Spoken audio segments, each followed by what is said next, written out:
నమస్తే welcome to Telugu one health నేను రూపానాథెళ్ళ గత కొంతకాలంగా డాక్టర్ చిట్టిపొట్ల మధుసూదన్ శర్మ గారిని మనం చాలా ప్రశ్నలు అడుగుతున్నాము. అందులో భాగంగా మీ నుంచి ప్రేక్షకుల నుంచి తీసుకున్న ప్రశ్న ఇంకొకటి ఝాన్సీ గారు అడగమన్నారండి. సో ఆవిడ వయసు వివరాలతో సహా కామెంట్లో పెట్టి మరీ అడగమన్నారు. మేము మిమ్మల్ని కామెంట్ చేయండి అన్నప్పుడు మీరు ఎంతలా రెస్పాండ్ అవుతున్నారు మాకు చాలా హ్యాపీగా ఉంది. సో ఆవిడ అడిగిన సమస్య ఏంటంటే నిద్రలో కాళ్ళ పిక్కలు పట్టేయటం అన్నమాట. ఈ సమస్య చాలామంది ఫేస్ చేస్తారు. ఆవిడ వయసు చెప్పారు కానీ ఏ వయసు వాళ్ళైనా ఫేస్ చేస్తున్నారు, చిన్నపిల్లలు కూడా. సో ఈ సమస్యకి పరిష్కారం ఏంటి, ఏమైనా చిట్కాలు ఉన్నాయా, అదంతా ఆయుర్వేదంలో ఏదైనా దీనికి సొల్యూషన్ ఉందా అనేది సార్తో మాట్లాడి తెలుసుకుందాం. సార్ నమస్తే. నమస్తే. సార్ విన్నారు కదా, నిద్రలో పిక్కలు పట్టేయటం ఇది నిజంగా ఆల్మోస్ట్ చాలామంది ఫేస్ చేస్తూ ఉంటారు. ఏమనుకుంటారంటే కాసేపటికి తగ్గిపోతుందిలే, ఏదో వీక్నెస్ వల్ల వచ్చిందేమో అనుకుంటారు.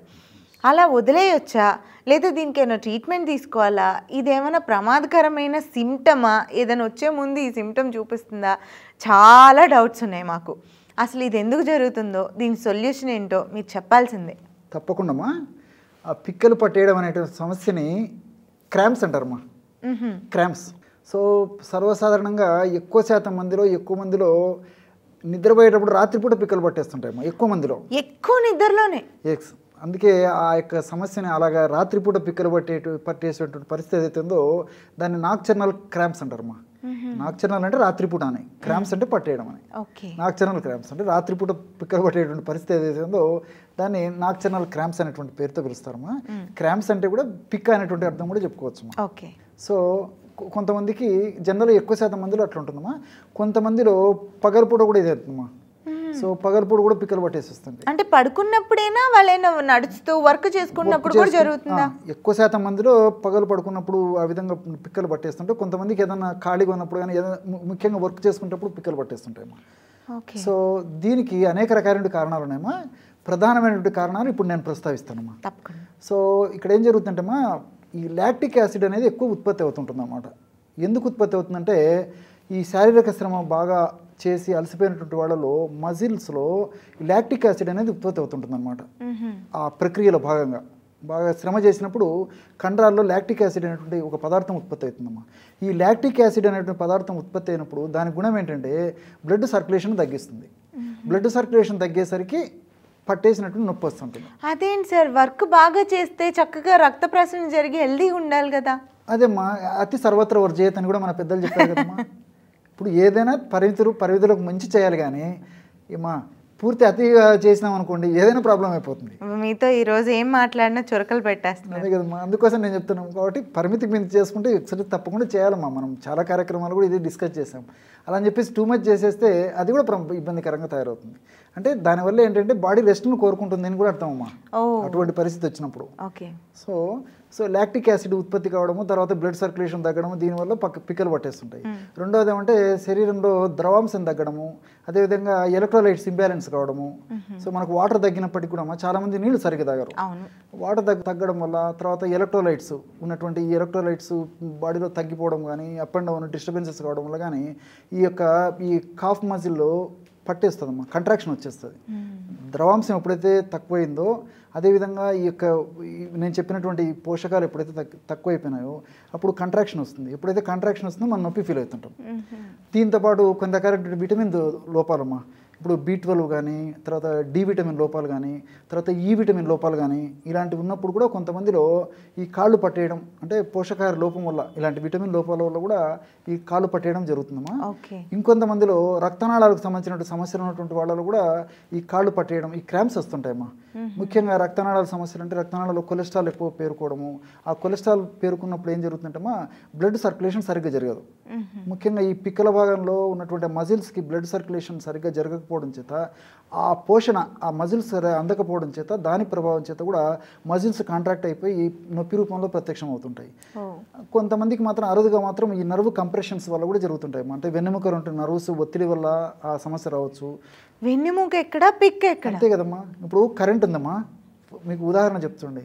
ఇక్కడ మనకు లైట్ ఉంది, లేకపోతే పైన ఫ్యాన్ ఉంది, ఎక్కడో స్విచ్ వేసాము ఇక్కడ ఫ్యాన్ తిరుగుతుందా లేదమ్మా, ఎక్కడో లైట్ వేసాము ఇక్కడ కరెంటు వెలుగుతుందా లేదమ్మా, మనకు కనిపించనివి ఎన్నో బాడీలో మార్పులు జరుగుతుంటాయమ్మా.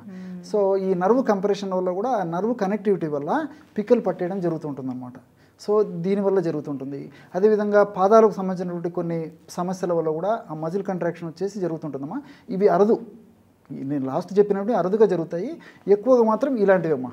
నేను చెప్పినటువంటి ఈ లాక్టిక్ యాసిడ్ ప్రభావం కానీ, తర్వాత ఈ ఎలక్ట్రోలైట్స్ ఇంబ్యాలెన్స్ ఉండడం కానీ, విటమిన్ డిఫిషియన్సీస్ ఉండడం కానీ, రక్తనాళాల్లో సరిగ్గా సరఫరా లేకపోవడం చేత కానీ ఇవి జనరల్గా జరుగుతుంటాయి.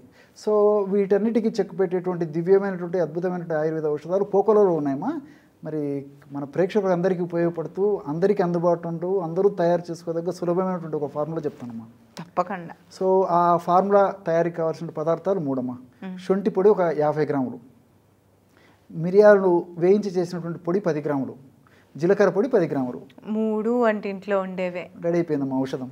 అయిపోయిందా? ఔషధం రెడీ అయిపోయిందమ్మా. మనం తీసుకున్నప్పుడు తగ్గిన తర్వాత కదా, ఇంకా కార్యక్రమం ఉంది, ఔషధం వరకు రెడీ అయిపోయింది. ఓకే. సో శొంఠి పొడి 50 గ్రాములు, మిరియాల పొడి 10 గ్రాములు, జీలకర్ర పొడి 10 గ్రాములు. సో మొత్తం కలిపేసేయాలమ్మా. కలిపేసి ఒక గాజు సీసాలో ఉంచుకొని రోజు ఉదయం ఒకసారి, అదేవిధంగా రాత్రిపూట ఒకసారి, ఆహారానికి ఒక 10 నిమిషాలు ముందు కానీ, ఆహారం తర్వాత ఒక 10 నిమిషాల తర్వాత కానీ ఎప్పుడైనా వాడుకోవచ్చమ్మా. దీన్ని కూడా లిమిటెడ్గా తక్కువ డోసులోనే వాడుకోవాలమ్మా. ఎందుకంటే తీక్షణమైనటువంటి ద్రవ్యాలు, ముఖ్యంగా శొంఠి, మిరియాలు ఇలాంటివి వేడి చేస్తాయి. ఎగ్జాక్ట్లీ అమ్మా. కాబట్టి టీ స్పూన్, గత కొన్ని వీడియోలో కూడా చెప్పుకున్నాం టీ స్పూన్ అంటే ఎంత ఉంటుందని చెప్పేసి. సో పావు టీ స్పూన్ అమ్మా, అంటే ఆల్మోస్ట్ 1.5 గ్రాము కంటే అవసరం ఉండదు. టీ స్పూన్లో సగము, అందులో సగం జస్ట్ ఒక తగినంత పాలలో ఒక 100 ml మిల్క్లో కలిపి తీసుకోవచ్చు. పావు టీ స్పూన్ అంతే. పావు టీ స్పూన్ కూడా తక్కువ అమ్మా. ఓకే. పావు టీ స్పూన్ కూడా తక్కువనే, అంటే ఆల్మోస్ట్ 1 గ్రామ్. ఇంకా మీకు కరెక్ట్గా చెప్పాలంటే ఒక 8 నుంచి 10 ఇట్లా పట్టుకుంటామా, పించు ఒక 8 సార్లు పట్టుకొని వేసినంత ప్రమాణం అయితే సరిపోతుందమ్మా, ఎక్కువ అవసరం ఉండదు. సో తగినంత తేనెతో కలిపేసి తీసుకోవచ్చు, లేకపోతే పాలలో కలుపుకొని తీసుకోవచ్చు. అలా వీలు కానటువంటి వాళ్ళు కేవలం 100 ml వాటర్లో కలుపుకొని తీసుకోవచ్చమ్మా. ఎలాగ తీసుకున్నా మంచి రిజల్ట్స్ అయితే ఉంటాయమ్మా. కాబట్టి సమస్యను బట్టి వైద్యులు ఇచ్చినటువంటి మెడిసిన్స్ వాడుకుంటూ కూడా ఈ యొక్క ఔషధం వాడుకోవడం వల్ల కూడా ఫలితాలు మరింత సంతృప్తికరంగా, ఫాస్ట్గా, శీఘ్రంగా, సత్వరం ఉండేదానికి అవకాశం ఏర్పడుతుంది. కాబట్టి అన్ని క్షేమదాయకంగా పనిచేసేటివి, మన ఇంట్లో దొరికేటివి, అందరికీ తెలిసినటువంటివి, ఈజీగా తయారు చేసుకోవచ్చు, ఈజీగా వాడుకోవచ్చు, ఈజీగా లబ్ధి పొందవచ్చు, చాలా సులభమైన రీతిలో ఆ లబ్ధి కూడా పొందవచ్చు. చక్కటి ప్రశాంతమైన ఆ సమస్య లేకుండా చక్కటి నిద్ర కూడా మనం సొంతం చేసుకోవచ్చు. ఎందుకంటే నొప్పులు తగ్గిపోతే మంచి నిద్ర వస్తుంది కదా, మధ్యలో డిస్టర్బెన్సెస్ ఉంటాయి. సో అట్లా నిద్రలో ఉన్నటువంటి సమస్య కూడా తగ్గిపోతుందమ్మా. Super sir. సో చూసారు కదండి, 3 ఇంగ్రీడియంట్స్ కూడా మన ఇంట్లో ఉండేవే, శొంఠి, మిరియాలు, జీలకర్ర. చక్కగా వంటింట్లోకి వెళ్ళి దీనికి రెమెడీ మనం తయారు చేసేసుకోవచ్చు. పిక్కలు పట్టేయడం అనేది ఎప్పుడో ఒకసారి జరిగితే అది ఓకే, కానీ తరచుగా జరుగుతుంటే పాపం ఎప్పుడో ఒకసారి పట్టినా కూడా నొప్పి చాలా బాగా ఉంటుంది. నేను కూడా ఫేస్ చేశాను 1-2 సార్లు. సో డాక్టర్ గారు చెప్పిన సలహాలు తీసుకొని చక్కగా పాటించి హెల్తీగా ఉండండి. మీ హెల్తే మాకు కూడా కావాలి. Subscribe the channel. Thank you.